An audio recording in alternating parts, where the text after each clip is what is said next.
Hi, Jason here from Champions Everywhere Performance Training and Running Technique Coaching, bringing you another before and after coaching video.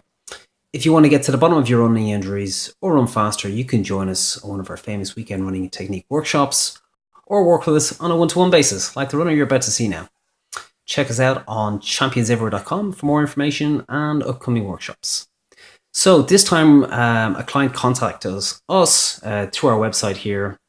If you go to our website, you'll see we've got a number of services we can offer to people. So whether you're a beginner, competitive, or injured. So this client came to us through our injured section. She had injuries or pains, and what she was dealing with was hip bursa, a painful issue with the in the hip itself. And she also had a calf strain, which was not allowing her to do very much running at all. These are all very typical issues we see with a runner who has technique issues. She averages about 35 kilometers a week when training, but it's been stop-go for the last while, and she spent quite a bit of time with her physiotherapist, who eventually recommended her to get her running technique looked at, and that's how she came across us at our website.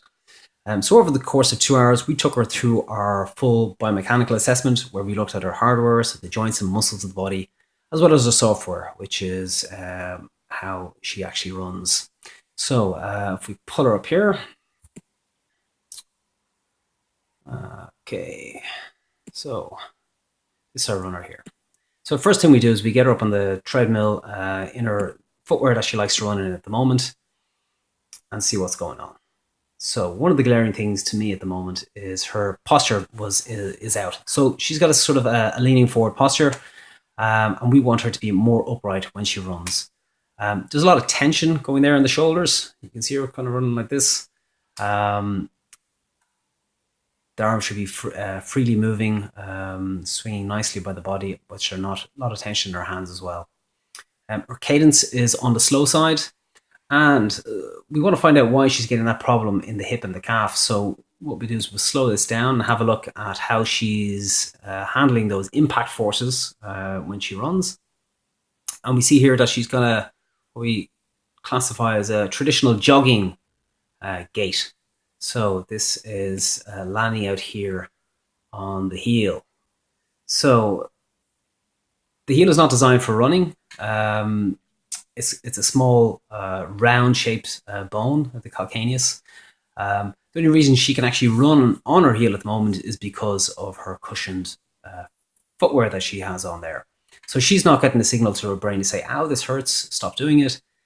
So it's just happy to keep going on and doing that. But those forces that come through the ground in the form of ground reaction force, they don't go away. They have to go somewhere. So if they're not being dissipated by the knee, the Achilles, and the IT band, that force has got to go somewhere else. Sometimes it's the knee, but in this case, it's going straight up into the hip. And the hip isn't designed for shock absorbing at all. So what we like to do as a part of this is take away her shoes and see what effect that has on her running. And this is her here, and we have her up barefoot. Let's see what the difference is here. So posture is still out, still forward leaning. Her cadence has gone up a little bit more, but what we'll noticeably see here is the foot strike, the landing itself here. So lo and behold, that heel strike is gone now. And that's because her brain is getting the signal that it's no longer appropriate for her to land on the heel, so she needs to do something else. So she's going to land on a different part of the foot.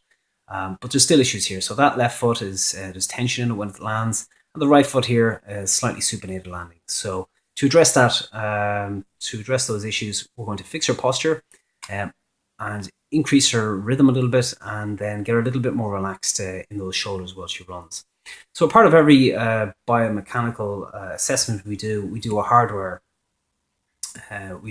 check. So hardware is basically the joints and the muscles of the body. So let's have a look here. So one of the things we use as a litmus test is a flat-footed deep squat. So if you can do a deep squat, we know that the body's in good nick.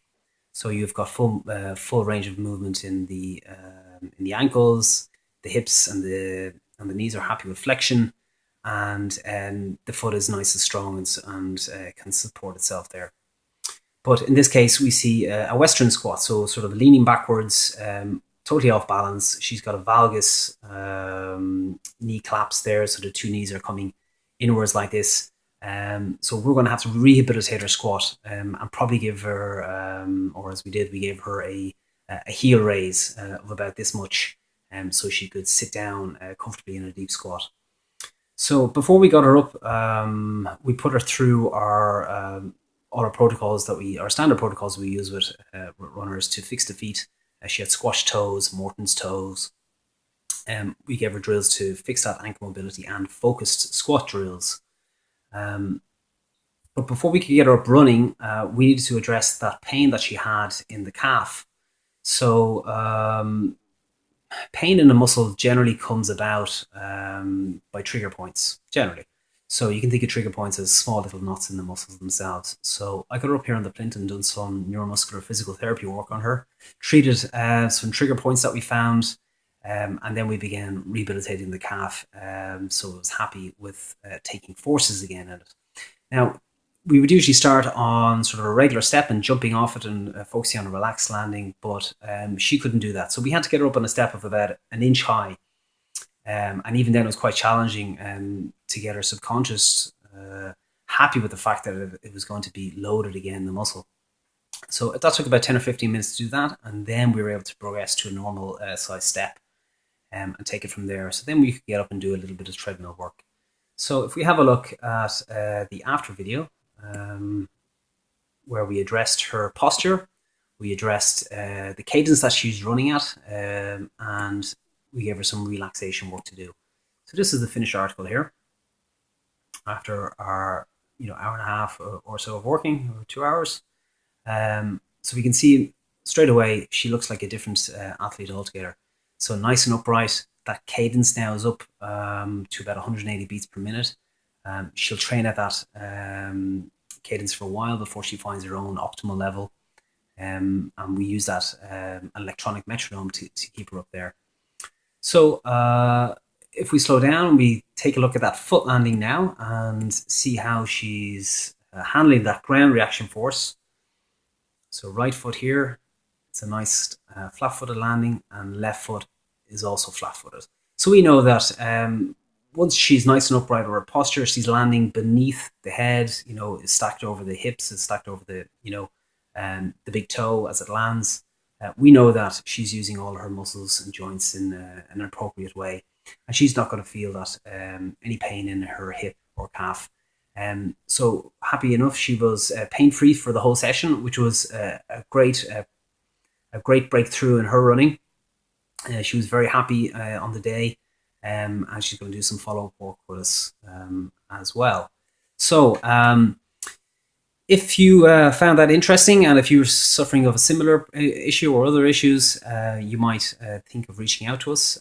Thanks for watching. Remember, to find out how to fix your running injuries and get faster, you can look at our website and check out our workshops and upcoming dates, or book in for your own personal consult here with us. So enjoy your running.